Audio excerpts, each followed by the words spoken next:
Tapos na po ang term ni Digong, kaya ang dapat tawag sa kanya, dating Pangulo. Ngayon, Panggulo na. Kasi nanggugulo. Siya lang po yung ganyan, mga kababayan. Yung mga previous presidents, after na mag-expire yung kanilang term of office, namamahinga na sila. Matahimik sila at tinayaan nila, mga kababayan, na yung sumunod sa kanilang Pangulo na binigyan ng tiwala ng mga mamamayang Filipino makapagtrabaho ng maayos.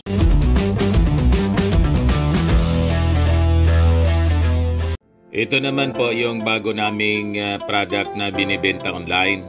iGlow Serum, whitening po siya. Tingnan ninyo yung epekto sa aking anak na architect before and now. Yung mga inquiries po ninyo, dumiretso na lang kayo sa kanyang Facebook account, Riz Maravillas. Yung Distab rally, mga kababayan, destabilization rally ng nausog. Nausog talaga niya, Mr. Maravillas. Nausog na nauntog pa. Hindi na natuloy. Gagawin sana, mga kababayan, ngayong hapon hanggang gabi, tulad ng doon na ginawa sa Davao o sa Tagum City. O ngayon, hindi tuloy, mga kababayan, kasi naduwag. Yung maisog naging duwag. Tira niya, Mr. Maravilla, sabi, ginipit ng gobyerno. Yun ang sabi nila. Hindi daw, mga kababayan, binigyan ng permit. At saka ang sabi, inarangan niya ng mga trucks yung binyo na pribado. Ayaw man po ng may-ari ng lugar ng binyo, mga kababayan, kasi madamay pa sila sa gulo.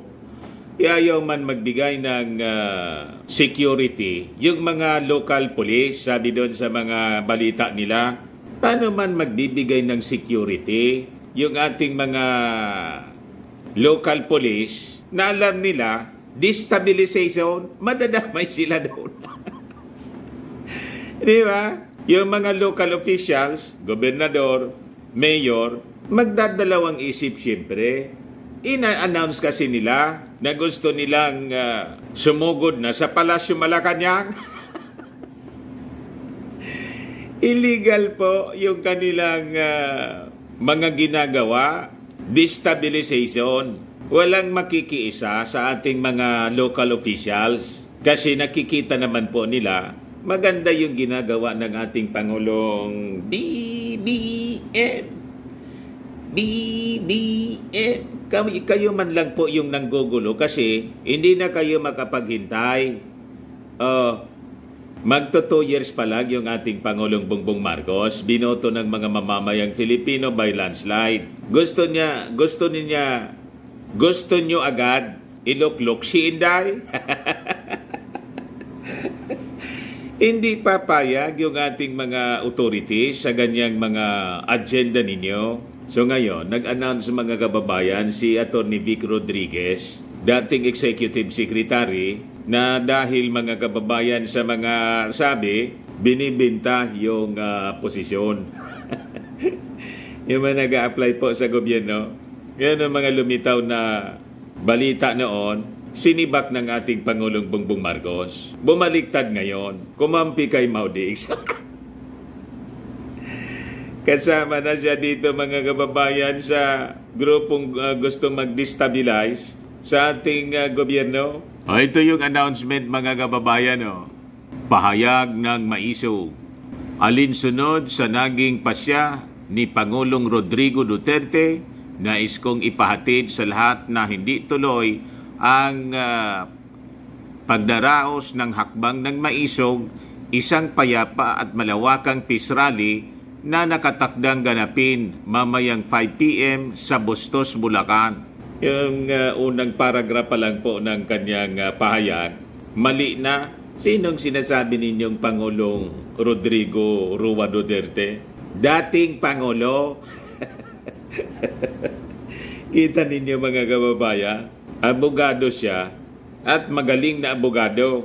Kasi kung hindi man siya po magaling na abogado, di siya kukunin noon ng ating Pangulong Bongbong Marcos bilang kanyang abogado. Pero tingnan ninyo, dahil sa kanyang galit sa ating Pangulong Bongbong Marcos, kasi sinibak, yan kasi umakyat sa ulo yung power na binigay ng ating Pangulo, inaboso, pwede din nasibak. Tingnan ninyo ngayon, sumalto yung kanyang pag-iisip na. Yung dating Pangulong Digong, ang tawag niya, Pangulong Digong. Ayan ba? Alinsunod sa pasya ni Pangulong Rodrigo Roa Duterte. Tapos na po ang term ni Digong, kaya ang dapat tawag sa kanya, dating Pangulo, ngayon, Panggulo na. Kasi nanggugulo. Siya lang po yung ganyan, mga kababayan, yung mga previous presidents, after na mag-expire yung kanilang term of office, namamahinga na sila, matahimik sila at hinayaan nila, mga kababayan, na yung sumunod sa kanilang Pangulo na binigyan ng tiwala ng mga mamamayang Filipino makapagtrabaho ng maayos. Pero iba itong si Maudix po. Feeling niya siya pa rin yung presidente.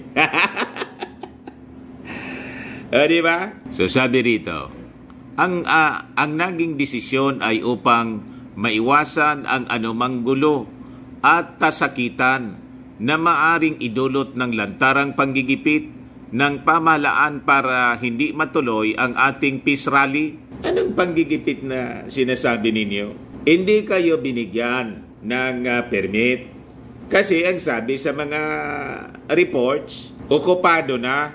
Pangalawa, talagang dapat hindi kayo bigyan ng permit. Sa totoo lang. Kasi nga po, ang intensyon ninyo, manggulo. Hindi man peace rally, destabilization rally ang inyong ginagawa. Kasi malinaw sa inyong mga messages, sa inyong mga pinagsasabi, mismong mula sa bibig ni Maudix. Anong gusto ninyang mangyari? Itulad sa dating Pangulong Ferdinand Idralin Marcos, tatay ng ating Pangulong Bongbong Marcos, ang ating Pangulo. O di anong ibig sabihin nun? Di ba destabilization? Hayaan ba yun ng ating mga authorities na makapurma kayo? Siyempre hindi. Tapos sasabihin ninyo, panggigipit sa inyo, ilagay ninyo, ipalagay natin na kayo yung nasa posisyon. Ganon din yung gawin sa inyo. Pagplanuhan kayong ikudita, i-destabilize, anong gagawin ninyo? Di ba parehas ng mga authorities natin ngayon yung gagawin? Normal sa ating mga local authorities to protect the president kasi nakikita nila maayos naman yung ating Pangulo. Ang hindi po maayos ang pag-iisip kayo. Hindi nga kayo pinapatulan ng ating Pangulong Bongbong Marcos yung inyong mga paninira at mga masasamang salita. Hindi man kayo pinapansin. Pero ano kayo? Lahat ng uri ng mga masasamang salita binitawan ninyo laban sa ating Pangulong Bongbong Marcos. Tapos sasabihin ninyo, ginigipit kayo. Kayo ang nanggigipit sa ating mga authorities. Kasi feeling ninyo, kayo pa yung nasa gobyerno, i-foul yung mga pinagagawa po ninyo. Tapos sasabihin ninyo, defend the flag. Kaninong flag? Bakit? Anong ginagawa ng ating pamahalaan sa ating flag? Kayo itong pro-China. Tapos sasabihin ninyo, defend the flag. Defend the flag ng mga Chinese. Yung ating Pangulong Bongbong Marcos, ang totoong nagdi-defend ng ating watawat, naninindigan sa agresyon ng China, sa pang-aapi, sa bullying. Wala nga kayong ginawa eh. Inayaan ninyo. Lahat baliktad yung inyong ginagawa. Tapos ang tawag ninyo, una, prayer rally. Saan ka nakakitang prayer rally ng punong-puno ng pagmumura? Lahat ng mga masasamang salita, yun ang narinig sa inyo ng mga mamamayang Filipino. Tapos ngayon sasabihin ninyo, peace rally. Paano naging peace rally? Ang gustong i-destabilize ang ating gobyerno, gusto nang sugurin ang Palasyo Malacanang. Paano naging peaceful rally ang ganon? So, tama lang po, mga kababayan, na hindi pinaintulutan ng ating mga authorities ang ganitong uri ng mga tao, walang ginawa manggulo sa ating bansa. So, sabi ni Vic Rodriguez, hindi po tayo papasupil sa pagmamalabis ng administrasyon. Antabayanan po ninyo ang mga susunod nating pagkilos protect and defend the Constitution. Walang maniniwala po sa inyo. O ngayon, ito yung sabi ng isang koalisyon mga kababayan at sabi doon sa mga nakuha nating balita, the reason kung bakit kinot off itong rally, destabilization rally nila, kasi wala man pong nahikayat na maraming tao. Kasi siyempre, Bulacan po ito, hindi man ito Davao. Doon sa Davao, pwede makapaghakot sila ng maraming tao. Pero dito po hindi. So, napilitan mga kababayan na i-postpone na lang kasi baka lang mapahiya sila, langawin. Yun yung mga lumitaw na balita. At ito ngayon, basahin ko sa inyo po. Galing sa Koalisyong Bulaqueño para sa pagkakaisa, Statement on Maisog Rally, Bulacan. Medyo malabo. Dito na lang po sa cellphone ko, mga kababayan, medyo malaki-laki din yung litra dito. Ayan po siya. So sabi dito mga kababayan, ng Koalisyong Bulaqueño para sa pakikibaka pala, hindi pagkakaisa, pakikibaka. Statement on Maisog Rally, Bulacan. Sabi rito, kaming mga nasa Koalisyong Bulaqueño para sa pakikibaka ay naniniwala na sa ilalim ng pamumuno ni Pangulong Ferdinand Marcos Jr. makakamit ang tunay na reforma sa buong bansa. O, kita mo na. Suporta pala ito, mga kababayan, sa ating Pangulong Bongbong Marcos. Kami ay hindi makikiisa sa Maisog Rally. In-invite siguro po ito. Ngayon, nagpalabas ng statement na isasagawa ng mga taga-suporta ni dating Presidente Rodrigo Duterte dahil wala kaming nakikitang basihan para sumama sa mga ganitong pagkilos. Yan po, mga kababayan. Noong nanalo si Bongbong Marcos noong 2022, kami ay nagprotesta laban kay Marcos Jr. dahil ang akala namin ay magiging kagaya siya ng ibang mga presidente na labis kinitil ang buhay ng mga Pilipino at bumaon sa ating bayan sa dusa. Kami ay nagkamali sa aming pagtingin kay Pangulong Marcos kasi hayagan naming ipinapahayag ang buong suporta sa kanyang administrasyon. Demokrasya ang susi para sa kaunlaran ng ating bayan. Noong 1986, kami ay sumama sa Pangulong Cory Aquino para ipaglaban ang ating kalayaan laban sa diktadura. Ngayong 2024, susuportahan namin si Presidente Bongbong Marcos hanggang matapos niya ang termino niya dahil ito ang pinaka-mainam na gawin at makabubuti sa ating inang bayan. Piliin natin palagi ang tama at ang demokrasya. Labanan natin kung may mali, suportahan natin kung tama. Itigil na ang iba't ibang galawan na makakasira sa pag-unlad ng ating bayan. Sama-sama nating ipakipagbaka ang ating mga karapatan sa gitna ng tumitinding krisis sa lipunan. Pagdingkuran ang bayan at ang sambayanan. Lagit-laging para sa bayan. Ayan po.